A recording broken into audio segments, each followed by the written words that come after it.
정부가 실무 협상에 엄청난 진전을 보이고 있다라고 평가해 기대감이 커지고 있습니다. 북한 김영철 부위원장은 내일 새벽 뉴욕에 도착해 폼페이오 미 국무장관과 북미 정상회담 의제를 놓고 막판 조율을 벌입니다. 싱가포르 현지에서 청와대 실무진들의 모습이 목격되면서 남북미 정상회담 준비가 시작된 것 아니냐는 관측이 나왔습니다. 청와대는 별도의 외교 일정 준비를 한 것이라며 선을 그었습니다. KBS가 실시한 전국 광역자치단체장에 대한 여론조사 결과 서울에서 박원순 후보가 김문수, 안철수 후보를 크게 앞서고 있는 것으로 나타났습니다. 부산에서도 민주당 오거돈 후보가 한국당 서병수 후보를 30%포인트 넘게 앞섰습니다. 어제 대법원을 점거했던 KTX 해고 승무원들이 다시 대법원을 찾아 대법원장 직권으로 재심을 해달라고 요청했습니다. 재판 거래 의혹 문건에 담긴 다른 사건 당사자들도 대거 고발 의사를 밝혔습니다. 경찰이 P2P 업체 대출 사기 사건을 수사하면서 엉뚱하게 동명이인을 출국 금지해 업체 책임자가 해외로 도피한 사실이 확인됐습니다. 경찰은 제대로 확인 절차를 거치지 않았습니다. 지금 김영철 부위원장의 목적지는 뉴욕입니다. 뉴욕에는 유엔 주재 북한 대표부 공관이 설치되어 있습니다. 뉴욕을 연결해서 현지 상황 알아보겠습니다. 김철우 특파원, 오늘 유엔의 북한 대표부 분위기는 좀 어땠습니까? 네, 저희 취재진이 하루 종일 북한 대표부를 지켜봤는데요. 왕래하는 사람들이 적었습니다. 하지만 김 부위원장의 도착 시간이 다가오면서 점차 긴장감이 느껴졌는데요. 정중동의 분위기다, 이렇게 말할 수 있습니다. 북한 대표부는 유엔 본부에서 걸어서 5분 정도 거리에 있는 건물에 있는데요. 흔히 뉴욕 채널로 불리는 북한의 대미 협상의 주요 창구로 10명이 넘는 외교관들이 있는데 오늘은 활동이 거의 눈에 띄지 않았습니다. 어렵게 만난 참사관은 이전까지는 마주쳐도 한마디 하지 않은 채 지나치곤 했는데 오늘은 달랐습니다. 미소도 띄고 짧지만 회담 성사를 희망한다는 말까지 했습니다. 한 말씀만 해보세요. 다 잘 될 겁니다. 난 이거 맡아본 사람 아닌데서 난 맡아본 분야가 있어요. 네네네. 난 조개 맡아본다고. 압니다. 알죠? 그렇겠죠? 김영철 부위원장이 백악관이 있는 워싱턴을 가지 않고 뉴욕으로 가는 이유는 뭘까요? 네, 그만큼 북미 간 의제 협의가 아직은 완전하지는 않기 때문이다. 이렇게 볼 수 있습니다. 뉴욕의 북한 대표부에서는 비밀을 유지한 채 평양과의 통신이 가능한데요. 그래서 폼페이오 국무장관과 의견 조율 과정에서 변수가 발생하거나 판단이 필요할 경우 평양의 훈련을 받기가 용이합니다. 또 북한 대표부 관계자들의 의전 등 회담 지원도 받을 수 있습니다. 동시에 제재 대상 명단에 올라있는 김 부위원장을 수도 워싱턴 DC로 부르는 것은 대북 제재 완화가 될 수 있다는 미국의 부담도 작용한 것으로 보입니다. 하지만 미국이 김 부위원장의 뉴욕 방문을 허용한 것 자체는 중요한 의미를 갖는데요. 그래서 뉴욕타임스도 북미 정상회담에 이르는 가장 중요한 협상 트랙의 시작이다, 이렇게 평가했습니다. 지금까지 뉴욕에서 전해드렸습니다. 김영철 부위원장 같은 북한 핵심 실세의 미국 방문은 지난 2000년 김정일 위원장 특사 자격으로 백악관을 방문했던 조명록 인민군 차수 이후에 18년 만입니다. 김영철 부위원장의 협상 파트너는 폼페이오 국무장관이지만은 트럼프 대통령과도 면담이 이루어진다면은 북미 정상회담의 성공 가능성이 그만큼 높아질 것이라는 분석이 나오고 있습니다. 윤진 기자의 보도입니다.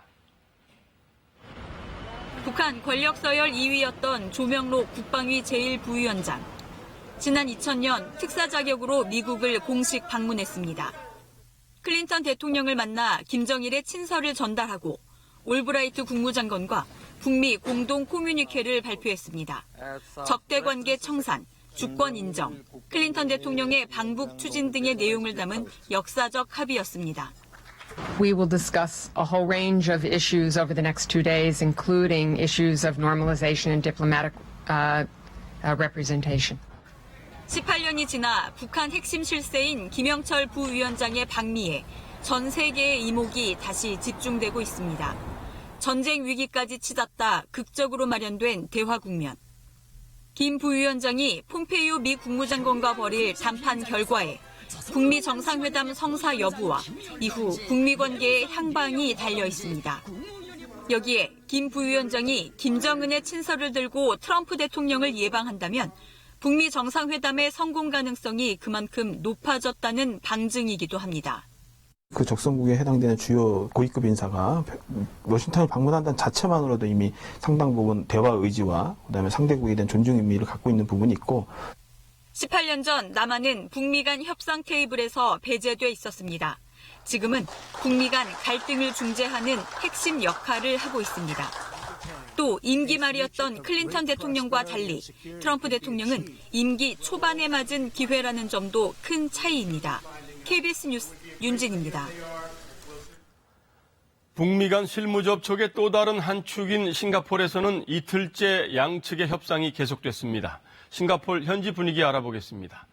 김민철 특파원, 오늘 양측 실무 접촉은 어떻게 진행이 됐나요?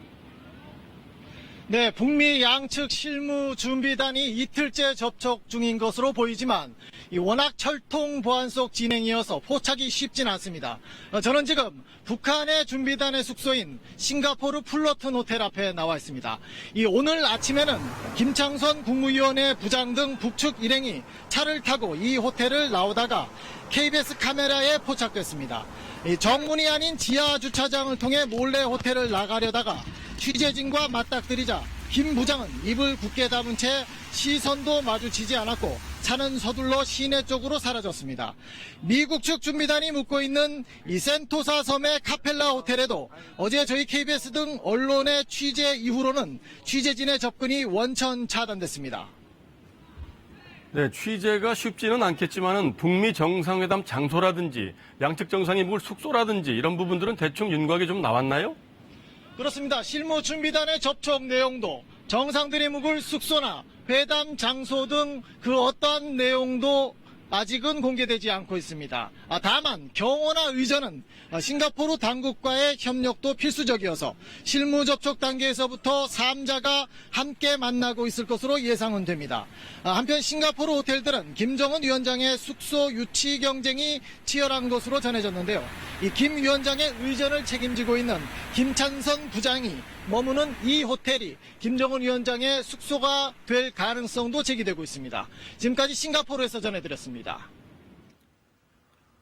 이렇게 북미 간의 다각적인 실무 접촉이 진행되고 있는 가운데 미국 정부가 북한 인권에 관한 보고서를 발표했습니다.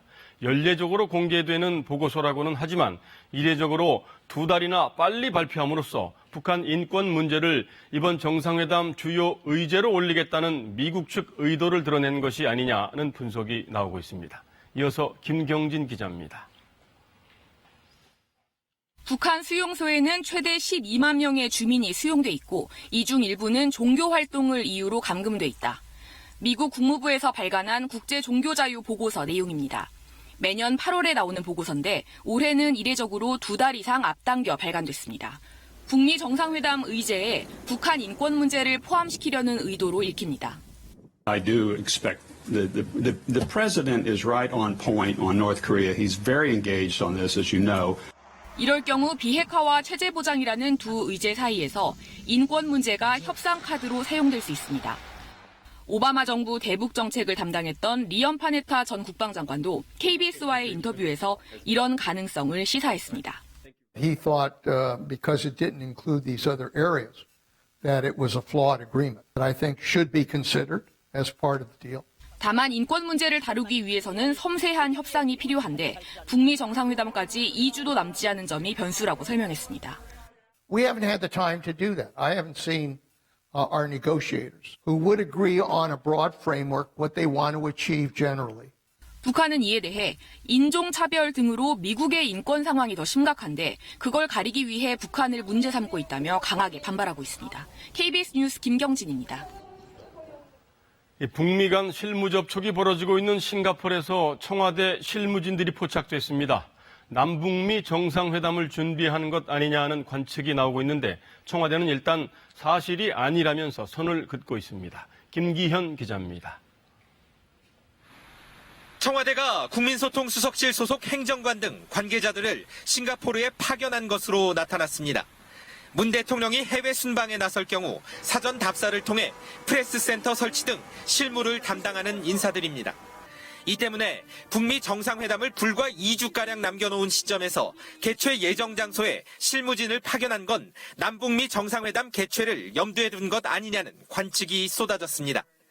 북미 정상회담이 성공적으로 끝날 경우 문 대통령이 직후 싱가포르를 방문해 종전선언에 참여할 수도 있다는 겁니다. 일본 NHK는 실제 싱가포르 현지에서 만난 관계자 발언을 인용해 이 같은 관측에 힘을 실었습니다. 청와대는 그러나 오는 7월로 예정된 한국과 싱가포르 정상회담 준비를 위해 사전 답사차 직원을 파견한 것일 뿐이라고 선을 그었습니다. 특히 북미 또는 남북미 정상회담 준비와는 무관한 일이라고 강조했습니다.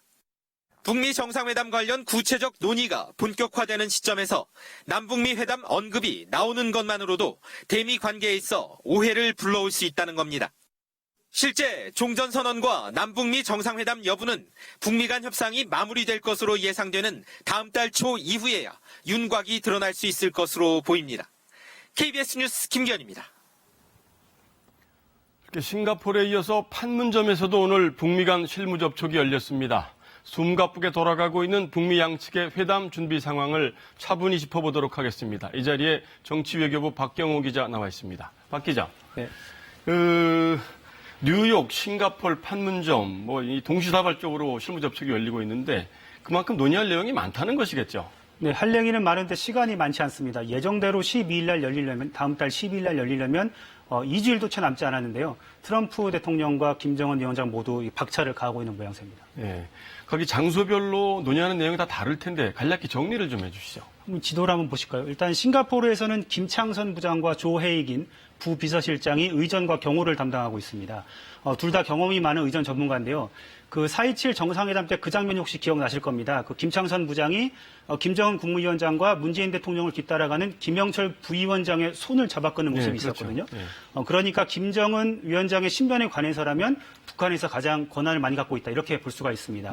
사실 싱가포르의 쟁점은 김정은 위원장의 신변 보호입니다. 그런데 이 부분에 대해서는 크게 쟁점이 없을 것 같고요. 결국에는 일종의 메인 이벤트라고 볼 수 있었던 건 판문점 판문점 회담인데요.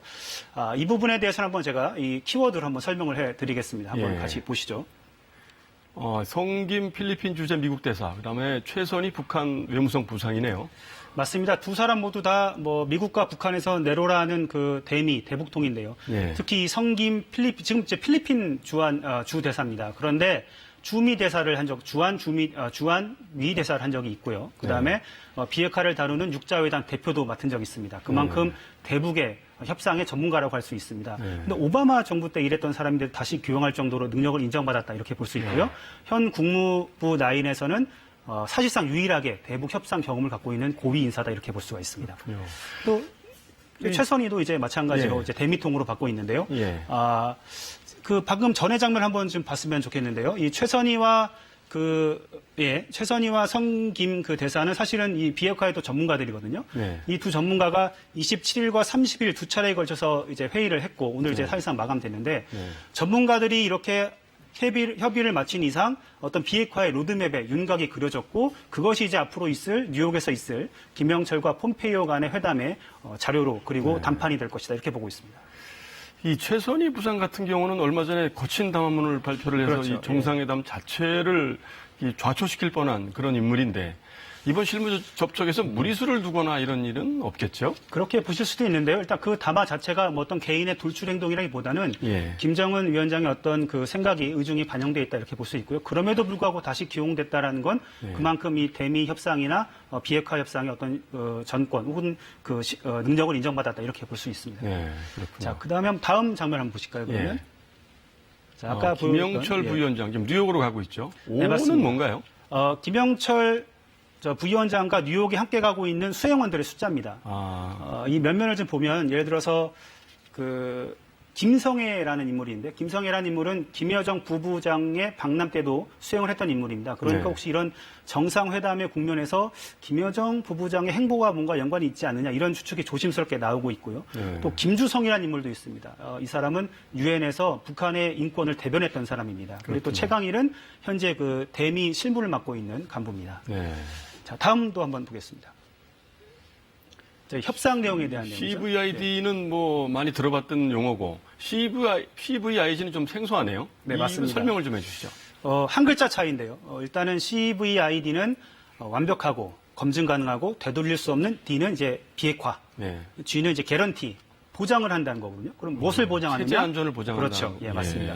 폼페이오 국무장관이 상원에 출석해서 한 말인데요. 예. 사실 북한은 지금 민주주의 국가에서 선거나 이런 걸 통해서 행정부가 바뀔 때마다 정책이 바뀌는 걸 좀 우려를 하고 있거든요. 그렇죠. 그러니까 의회의 승인을 받아서 되돌릴 수 없는 어떤 의회의 승인이 필요한 법령이나 조약 수준의 체제 보장을 원하는 것이다. 이렇게 볼 수가 있습니다. 예. 그렇다면 이제 김정은은 어떤 선택을 할 수 있느냐? 다음 그림을 한번 보시겠습니다. 한반도 비핵화. 네, 맞습니다. 예. 그 한반도 비핵화를 해야 되는데 예. 선제적으로 핵물질이냐 핵무기냐 이것을 이제 반출하는 것을 지금 논하고 있다 이렇게 얘기가 나오고 있는데 문제는 예. 그럼 어떤 거를 얼마나 언제까지 반출할 거냐 이게 쟁점입니다. 그래서 그렇죠. 김영철과 폼페이오의 만남이 지금 주목을 끌고 있는 이유고요. 예. 여기서도 높은 문제가 있다. 그렇다면 싱가포르에서 두 정상이 머리를 맞대고 풀어야 합니다. 네, 박경호 기자 오늘 설명 잘 들었습니다. KBS는 6.13 지방선거를 앞두고 전국 17개 광역자치단체 중 관심 지역에 대한 여론조사 결과를 전해드리고 있는데요. 오늘은 서울과 부산입니다. 두 지역 모두 민주당 후보가 큰 차이로 앞서고 있고 서울에서는 2위 자리를 두고 김문수, 안철수 후보가 접전 양상입니다. 김비치라 기자입니다. 서울 시민들에게 지지하는 후보를 물었습니다. 민주당 박원순 후보 54.2%, 한국당 김문수 후보 15.3%, 바른미래당 안철수 후보 13.1% 순입니다. 지난 13일 KBS 조사와 비교하면 박 후보는 큰 차이가 없습니다. 오차범위 이내지만 2위와 3위 후보 순위는 바뀌었습니다. 김 후보는 4.8%포인트 상승했고 안 후보는 2.1%포인트 하락했습니다. 스스로 중도와 보수라고 밝힌 응답자 중에서 김 후보에 대한 지지율은 각각 5%포인트 정도 높아진 반면 안 후보에 대한 지지율은 중도 성향 응답자층에서 5%포인트 가까이 떨어졌습니다. 4년 만에 리턴 매치로 관심을 끄는 부산에서는 민주당 오거돈 후보 52.9%, 한국당 서병수 후보 20.2%로 나타났습니다. 지난 조사 때와 큰 변화 없이 30%포인트 넘는 격차를 보였습니다. 20%를 조금 넘는 응답자가 지지 후보가 바뀔 수 있다고 답했습니다. 남북미 간 움직임 등 한반도 이슈가 영향을 미친다는 응답은 60%대였습니다. 이른바 드루킹 사건의 영향 여부에 대한 응답은 팽팽히 엇갈렸습니다.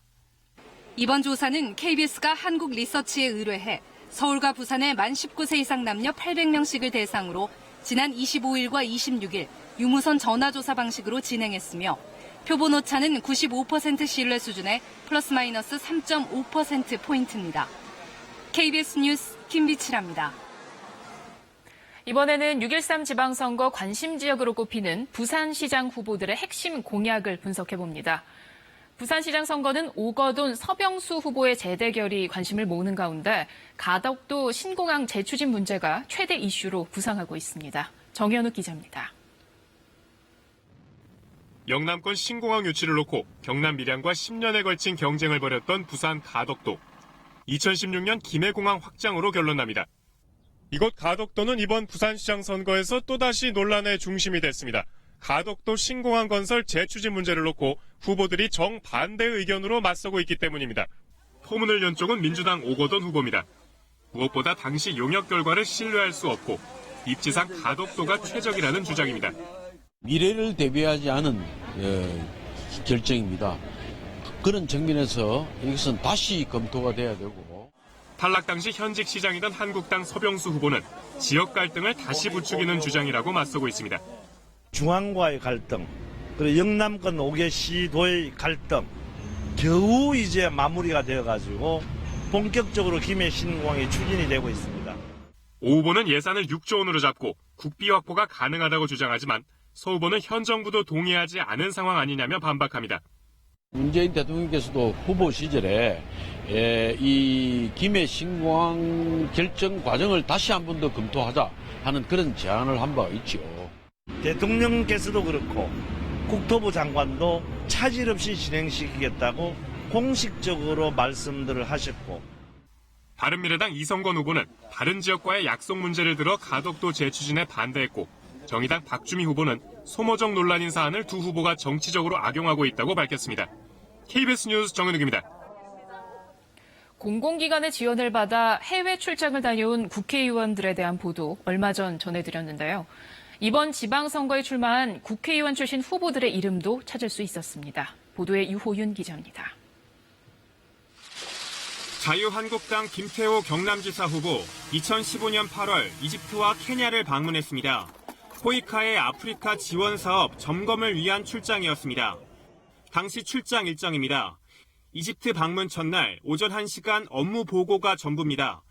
업무 보고 장소는 김태호 후보가 묵었던 호텔. 아예 일정이 없는 날도 있고 대부분 하루 한두 차례 2시간 안팎 일정입니다. 문서상에 있는 내용 외에는 또 확인할 방법이 없어가지고요. 출장 비용 4,600만 원은 코이카가 부담했습니다. 코이카는 김 후보가 속했던 국회 외교통일위원회의 감사 대상 기관입니다. 김 후보는 도로 사정이 열악해 여러 일정을 진행하기 어려웠고 하루는 몸이 안 좋아 일정을 취소했다고 밝혔습니다. 민주당 김영록 전남지사 후보가 2015년 해외 출장에서 찍은 사진입니다. 동료 의원 2명과 함께 11일 동안 콜롬비아와 페루, 쿠바, 미국을 방문했습니다. 목적은 대외경제협력기금의 지원 현장 점검. 7,200만 원이 넘는 출장 비용은 대외경제협력기금이 됐습니다. 이 기금을 관리하는 수출입은행도 김 후보가 소속됐던 국회 기획재정위의 피감기관입니다. 저희가 의사결정을 할 수 있는 건 아니고요. 위탁하는 기간에 다 확인을 받고 하는 거죠, 또. 김 후보 측은 이미 기금에 편성된 예산이었기 때문에 문제될 것이 없고 국회 차원의 외교 활동이었다고 밝혔습니다. 한국당 남경필 경기지사 후보와 박대동 울산북구 국회의원 후보도 19대 국회 때 독일을 방문했습니다. 수백만 원대 항공료는 피감기관은 아니지만 역시 공공기관인 한국국제교류재단이 지원했습니다. KBS 뉴스 유호윤입니다. 양승태 전 대법원장 재판거래 의혹 관련 소식 전해드립니다. 어제 대법원을 기습 점거했던 KTX 해고 승무원들이 오늘 대법원 면담을 통해 대법원장 직권 재심을 요구했습니다. 재판거래 문건에 거론된 다른 사건의 당사자들도 고발 의사를 밝히며 파문이 확산되고 있습니다. 보도에 홍성희 기자입니다. KTX 해고 승무원들이 대법원장 면담을 위해 오늘 또 대법원을 찾았습니다. 왜 공식적이 아닙니까? 이거는 비공식적입니까, 이 만남이? 면담 공개를 두고 실랑이 끝에 모두 발언만 공개됐습니다. 대법 판결 때문에 많은 사람들의 인생이 망가졌습니다. 아무도 사실은 지금 우리 문제에 대해서 책임을 지려고 하는 사람이 없습니다. 면담에서 해고 승무원들은 대법원장 직권으로 재심을 해달라고 요청했습니다. 우리가 재심을 청구할 마음은 전혀 없다. 이것은 재판의 간접 행위가 드러났기 때문에 직권으로 대법원장 스스로 또 이른바 재판거래 피해자들과의 면담과 철저한 진상규명도 요구했습니다. 대법원장을 대신해 면담에 나온 김환수 비서실장은 모든 요구사안을 정확히 대법원장에게 전달하겠다고 말한 것으로 전해졌습니다. 그러나 현행법상 민사소송은 형사소송과 달리 법원 직권으로 재심을 할 수 있는 규정이 없어 쉽지는 않을 것으로 보입니다. 이른바 재판 거래 의혹 관련자에 대한 처벌을 요구하는 목소리도 커지고 있습니다. 정부 법관대표회의 최기성 의장은 공정한 재판에 대한 기대와 사법권 독립이라는 헌법적 가치가 부정됐다며 엄정한 조치를 대법원장에게 촉구하겠다고 밝혔습니다. 전교조 등 또 다른 사건 당사자들도 기자회견을 열고 공동 고발 계획을 밝혔습니다. KBS 뉴스 홍성입니다. KTX 해고 승무원들은 2006년 해고된 이후 13년째 코레일을 상대로 싸워왔습니다. 이번 재판 거래 의혹이 일면서 다시금 그들의 힘겨운 복직 투쟁이 주목받고 있는데요.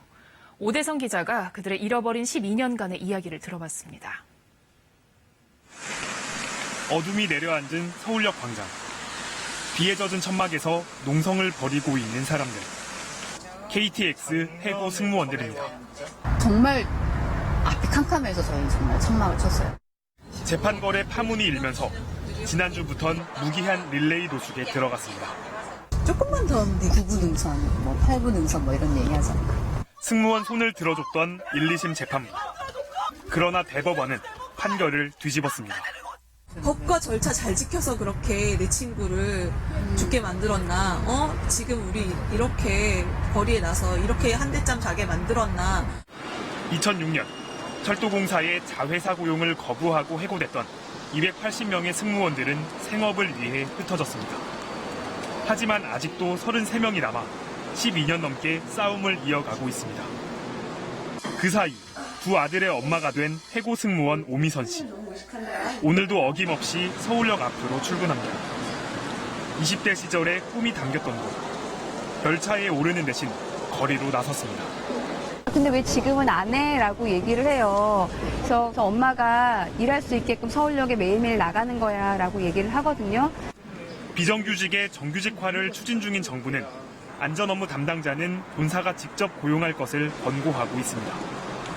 KTX 승무원은 긴급 상황 때 안전을 책임지는 만큼 철도공사가 직접 고용해야 한다는 게 해고 승무원들의 주장입니다. 세상의 무관심을 딛고 긴 싸움이 이제는 끝나길 간절히 바라고 있습니다. 다시 유니폼을 입고 KTX에 딱 올라서는 그 순간. 그리고 꼭 그런 날이 왔으면 좋겠어요. KBS 뉴스 오대성입니다. 과거 이명박 정권에서 진행된 여러 가지 해외 자원 개발 사업을 놓고서 그동안 갖가지 비리 의혹이 불거져 왔었는데요. 이후 박근혜 정권에서 대부분 봐주기성 수사를 통해서 면죄부를 받았었죠. 그런데 현 정부가 들어서서 당시 사건들을 다시 들여다보니까 여러 가지 추가 비리가 발견됐습니다. 검찰의 전면적인 재수사가 불가피해 보입니다. 박원기 기자가 취재했습니다. 지난 2009년 석유공사는 캐나다 자원개발사인 하베스트를 40억 8천만 달러, 우리 돈 4조 7천억 원에 인수했습니다. 하지만 낮은 사업성에 부실 정유사까지 끌어안게 되면서 결국 2조 8천억 원을 날렸습니다. 하베스트 인수는 최경환 당시 지식경제부 장관이 강영원 석유공사 사장을 만난 직후 성사됐다는 정황이 포착되면서 그간 의혹이 끊이지 않았습니다. 이 정유 공장은 굉장히 리스크가 크지 않냐. 그런 것들을 잘 감안해서 일단 잘 검토를 해봐라. 이렇게 하고 제가 5분 정도. 마찬가지로 광물자원공사는 멕시코 동광에 13억 8천만 달러를, 가스공사는 캐나다 가스전에 2억 7천만 달러를 각각 투자했지만 막대한 손실만 입었습니다. 이런 부실 의혹에 대해 해당 공기업 사장들은 박근혜 정부 당시 검찰 수사도 받았지만 무혐의 처분을 받거나 1심, 2심에서 무죄 판결을 받았습니다. 산업통상자원부는 지난 반년간 자체 조사를 벌인 결과 이들에 대해 배임 등과 관련한 의혹들이 추가로 발견됐다며 검찰에 수사를 의뢰했습니다. 윗선에서 어떤 지시가 오갔는지를 확인하는 거라고 생각이 드는데요. 굉장히 대규모고 그다음에 그 사이를 좀 굉장히 단기간에 이루어진 게 많아서 일반적인 공기업의 운영 절차라면은 과연 이렇게 단기간에 이루어질 수 있었을까? 지난 3월 석유공사 노조도 최경환 전 장관을 배임과 직권남용 혐의로 검찰에 고발해 결국 MB정부의 해외자원 개발 부실 의혹은 전면 재수사가 불가피하게 됐습니다. KBS 뉴스 박원기입니다. 채용 비리 혐의를 받고 있는 KB 하나은행 함영주 행장에 대해서 검찰이 구속영장을 청구했습니다. 채용 비리 혐의로 현직 은행장에게 구속영장이 청구된 건 이번이 처음입니다. 김민철 기자의 보도입니다. 지난달 24일 검찰이 KB 하나은행 본점을 압수수색했습니다. 대상 부서는 인사부와 충청도 정책지원부였습니다. 함영주 행장의 채용 비리 혐의 때문이었습니다. 2013년 충청사업본부 부행장이던 함 행장은 채용 과정에 합격 기준에 미달하는 지원자를 추천한 것으로 전해졌습니다. 임원이나 VIP 고객인조는 추천이라는 제도가 있어가지고 추천을 하면 서류전형을 패스시켜줬어요. 검찰 조사 결과 함 행장이 행장이 된 2015년 이후 채용 과정에서도 각종 위법 사실이 드러났습니다. 합격권에 있던 여성 지원자 대신 남성 지원자를 합격시키고 면접 점수를 조작하는 방식으로 특정 학교 출신자를 채용했던 겁니다. 앞서 금감원의 2차례 특별감사에서 드러난 시중은행 채용비리 사례 22건 중 13건이 하나은행으로 확인됐습니다. 검찰은 이와 관련해 최은식 전 금감원장과 김정태 KB 하나금융지주 회장도 최근 피의자 신분으로 불러 조사했습니다. 하나은행 측은 함행장이 채용 비리를 직접 지시한 적 없다는 입장을 밝혔습니다. KBS 뉴스 김민철입니다. 인터넷을 통해서 대출을 연결해주는 P2P 금융업체들 폐해에 대해서 어제 집중적으로 전해드렸는데요. 경찰이 수십억 원대 P2P 업체 대출 사기를 수사하는 과정에서 엉뚱하게 동명이인을 출국 금지시키는 바람에 사기 사건의 진짜 피의자는 해외로 도피한 사실이 확인됐습니다. 윤보미 기자가 취재했습니다. 한 대형 P2P 대출업체. 고수익을 보장한다며 200억 원대 투자금을 끌어모았습니다. 그런데 담보로 잡았다던 자동차는 가짜였고 최근 사무실 주인도 갑자기 바뀌었습니다. 투자금을 날리게 된 피해자는 확인된 것만 250여 명. 전체 피해 금액은 60억 원대로 추산됩니다. 고소를 접수한 경찰은 지난 9일 업체 실소유주로 추정되는 전모 씨를 출국 금지했습니다. 그런데 바로 다음 날 전 씨는 일본으로 도피했습니다.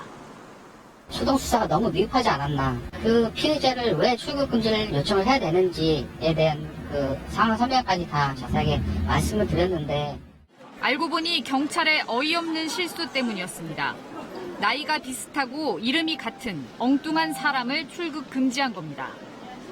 출석을 요구하면서 이제 몇 년생인지를 묻게 되었죠. 자기 입으로 59년생이라고 했고요. 그래서 저희가 특정을 해가지고 전 씨가 경찰을 속였다는 건데 제대로 확인 절차도 거치지 않았습니다. 피해자들에게 아무 관계없는 사람의 사진을 보여주고 한 명에게서 전 씨가 맞는 것 같다는 답변을 들은 게 전부였습니다. KBS가 취재에 들어가자 경찰은 뒤늦게 피해자 카페에 사과문을 띄웠습니다. 경찰은 전 씨의 여권을 무효화하고 인터폴에 수배를 요청할 계획입니다. 하지만 이미 해외로 떠난 전 씨의 신병을 언제쯤 확보할 수 있을지 여전히 미지수입니다. KBS 뉴스 윤보미입니다. 오늘 새벽 만취 상태에서 한 운전자가 고속도로를 무려 8km나 역주행하다가 택시를 정면으로 들이받았습니다. 이 때문에 택시에 타고 있던 애꿎은 승객이 숨지는 등 3명의 사상자가 생겼습니다. 이현준 기자가 취재했습니다. 달리던 승용차가 고속도로 한복판에서 갑자기 멈춰섭니다. 잠시 후 차량이 유턴을 하더니 좌우로 왔다 갔다 하면서 역주행을 시작합니다. 한 차량은 역주행차를 발견하고 급하게 방향을 틀어 아슬아슬하게 충돌을 피했습니다. 112 전화요. 처음에는 다른 차에 후미에 밝은 빛이 있는 줄 알았는데 점점 가까이 다가오니까는 다행히 이제 3, 4차로에 차가 없어가지고 피하기는 했는데 지금도 얘기를 하면 닭살이 막 자꾸 돋아요. 이 역주행 차량은 결국 영동고속도로 양지터널 안에서 택시와 정면 충돌했습니다. 당시 신고가 잇따라 경찰이 통제에 나섰지만 한 발 늦었습니다. 고속도로 순찰제에서 4개 차선을 막으면서 갔는데 먼저 앞에 지나간 택시는 통제가 안 됐죠. 이 사고로 택시 뒷좌석에 타고 있던 38살 김모 씨가 숨지고 승용차 운전자 27살 노모 씨와 택시 운전자 54살 조모 씨가 크게 다쳤습니다. 혈중 알코올 농도 0.176%로 면허 취소 수준의 만취 상태였던 노 씨는 기억이 나지 않는다고 경찰에 진술한 것으로 알려졌습니다. 노 씨는 지인들과 술을 먹고 수원시 영통구에서부터 30여 킬로미터나 음주운전을 했습니다. 역주행한 거리만도 8km에 이릅니다. 숨진 김 씨는 두 자녀가 있는 회사원으로 외근 후 밤늦게 귀가하던 중에 사고를 당했습니다. 경찰은 노 씨가 치료를 마치는 대로 위험운전 치사상 혐의로 구속영장을 신청할 방침입니다. KBS 뉴스 이현준입니다. 지난해 우리 가계의 지출 내용을 따져보니 자동차 구입비를 포함한 교통비에 가장 많은 돈을 쓴 것으로 나타났습니다. 소득 계층별로 살펴보면 교육비에서 지출 차이가 가장 크게 나타났습니다. 공하영 기자입니다. 지난해 우리 가계는 한 달에 평균 255만 7천 원을 썼습니다. 어디에 돈을 가장 많이 썼나 봤더니 교통비였습니다. 36만 9천 원을 지출했습니다. 스마트폰이나 인터넷 사용 많아지면서 이 통신비 관심 많으실 텐데요. 한 달에 평균 14만 원가량 썼습니다. 요즘 급증하고 있는 1인 가구 봤더니 주거비에 가장 많은 돈이 들어가고요. 혼자 살다 보니 집에서 밥 잘 안 해먹게 되겠죠. 그 다음으로는 외식비에 많이 썼습니다. 소득 구간별로 볼까요? 월소득 100만 원 미만 가구는 한 달에 110만여 원, 소득 600만 원 이상 가구는 441만여 원을 써서 4배 차이가 났는데요. 이 중 교육비 지출은 격차가 더 커서 10배가량이나 차이가 났습니다. 특히 소득 100만 원 미만인 가계의 경우 110만 원 정도 지출을 하고 있는 걸로 나타났는데 이 번 돈보다 나가는 돈이 더 많다는 얘기죠. 적자 살림을 하고 있는 것으로 추정되는 대목입니다. KBS 뉴스 공화영입니다. 해외에 나가면 통화요금 걱정에 전화를 걸기도 받기도 겁이 나는데요. KT가 국내 통화료 수준으로 해외 로밍 통화요금을 낮춘다고 발표했습니다. 업체 간 요금 인하 경쟁이 촉발될 수 있을지 주목됩니다. 김범주 기자입니다. 해외에 나갔을 때 걸려오는 전화는 선뜻 받기가 겁이 납니다. 이른바 로밍 요금 폭탄 때문입니다. 이용요금이 조금 10만 원 이상 단위로 나왔어가지고 그다음부터는 이용을 안 하게 됐어요. KT가 1초에 1.98원에 해외 로밍 통화요금제를 내놨습니다. 국내 통화료와 같은 수준의 파격적인 가격입니다. 기존 요금제에선 10분 통화에 최대 24,000원까지 부담했지만 앞으로는 1,200원 정도만 내면 됩니다. 해외 로밍 요금제를 국내 통화료와 같게 설정함으로써 최대 95% 할인된 가격으로 고객님들이 마음껏 이용할 수 있게 됩니다. 전체 해외 여행객의 절반 가까이가 방문하는 미국과 일본, 중국부터 우선 적용됐고 내년엔 전 세계로 확대됩니다. 업계에서는 KT가 5G 상용화를 앞두고 점유율 확대를 위해 정부의 통신요금 인하 정책에 발맞춰 적극 공세에 나선 것으로 보고 있습니다. 정부는 환영의 뜻을 밝혔습니다. 요율도 많이 낮춰서 이용자 혜택이 많이 는 것 같고 저희도 긍정적으로 생각을 하고 있고요. 유사한 요금제가 다른 사업자들도 같이 나을 수 있도록 저희가 지속적으로 협의하고 경쟁사인 SK텔레콤과 LG유플러스도 새로운 요금 체계를 검토하겠다고 밝혀 KT의 선제적 요금 인하가 업체 간 요금 인하 경쟁으로 이어질지 관심이 쏠리고 있습니다. KBS 뉴스 김범주입니다. KTX 해고 승무원뿐 아니라 우리 주변에는 극한의 투쟁을 이어가고 있는 사람들이 또 있습니다. 소박한 꿈을 꾸며 하루하루 열심히 일했던 평범한 노동자들이 굴뚝에 오르고 땅에 엎드려 행진하는 이유, 황경주 기자가 들어봤습니다. 75m 높이 열병합발전소 굴뚝 위, 폭 1m도 안 되는 공간에 두 사람이 삽니다. 천막제조 공장 파인텍 노동자 홍기탁 박준호 씨입니다. 밥 올라갑니다. 오늘이 200일째, 하루 2번 올려주는 식사로 버팁니다. 어떠세요? 건강은? 괜찮습니다. 아프신 데 없으세요? 노딱하면 거짓말인 것 같고요. 견뎌야죠. 근처 회사가 잘 보이는 발전소 굴뚝에 올랐는데 발전소가 무단 점거라며 소송을 내 6천만 원이 넘는 과태료가 쌓였습니다. 고공농성 이유는 한 가지, 공장을 가동하라는 겁니다. 다른 노동자들은 땅에 몸을 던졌습니다. 차광호, 김옥배, 조정기 씨는 최근 오체투지 투쟁에 나섰습니다. 굴뚝부터 청와대까지 19km를 걸었습니다. 이들 5사람은 원래 한국합섬 노동자였습니다. 섬유산업이 위기를 맞으면서 2007년 회사가 파산했습니다. 생산 능력 1위를 고수했던 한국합섬조차도 최근 사업을 접었습니다. 다른 회사가 인수했지만 2년 만에 다시 문을 닫았습니다. 경영난이란 이유였습니다. 적자가 계속 나는데 월급 막 계속 그거 올려줘야 돼요? 그럼 회사 없어지죠. 400일 넘는 고공농성 끝에 극적으로 회사 측과 협의를 이뤄 파인텍이란 회사를 세웠지만 다시 굴뚝에 올라야 했습니다. 저희들이 월급 받는 게 100억 원은 조금 넘을 정도입니다. 노자 관계를 끊고 싶었던 거죠, 그냥. 공장 가동 중단과 재가동. 8년 동안 100명이 넘던 노동자들은 하나둘 떠나 겨우 5명 남았습니다. 회사에서 무슨 대응할 무슨 방안도 없고요. 방법도 없고요. 이제 출구도 보이지 않습니다. 우리가 왜 이렇게 해야 하나. 흑자가 났을 때는 계속 돌릴 생각이 없고 적자가 나면 이 공장은 팔고 도망가도 자기는 손해가 없다. 그게 너무 억울했었어요. 200일의 고공농성. 이젠 땅으로 내려가고 싶습니다. 나는 홍기탁입니다. 땀 흘려 일하고 조그마한 집 장만하는 그런 평범한 삶을 나는 꿈꾸겠습니다. 나는 오늘도 75m 굴뚝위에서 살아갑니다. KBS 뉴스 황경주입니다. 세월호 침몰 원인을 밝히기 위해 올 초 네덜란드에서 진행한 실험 결과가 공개됐습니다. 모형 역시 사고 당시 세월호 항적과 비슷하게 구현돼 외부 충격 가능성이 낮다는 발표입니다. 홍진아 기자입니다. 올해 초 네덜란드에서 세월호 침몰 원인을 밝히기 위한 모형 실험이 진행됐습니다. 핵심은 조작 논란이 일었던 사고 당시 세월호의 항적과 급격한 침수 원인을 밝혀내는 것. 조사팀은 사고 당시 세월호 항적과 유사한 움직임이 나왔다는 실험 결과를 발표했습니다. 사고 때 세월호의 운항 속도와 배의 무게중심값, 조타 각도 등을 모형에 적용했더니 정부가 발표한 세월호 항적과 비슷한 결과가 나온 겁니다. And as you can see, several of these tests end up in a track which resembles the AIS track very closely. 외부 충격으로 사고가 났다는 일부 주장과도 대치됩니다. 일정 부분은 맞는 건 맞는데 끝까지 갔을 경우는 약간의 오차가 있는 거죠. 외력적 같은 경우는 가서 좀 더 지켜봐야 되는 상황일 것 같아요.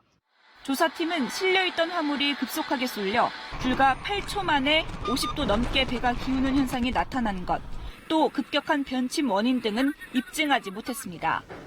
다만 세월호의 빠른 침수 원인은 물이 새는 것을 막아주는 수밀 장치가 열려 있었기 때문이라고 밝혔습니다. 선조위는 다음 달 네덜란드에서 기계 결함이나 외부 충격 등의 다양한 상황을 가정해 추가 실험을 벌일 계획입니다. KBS 뉴스 홍진아입니다.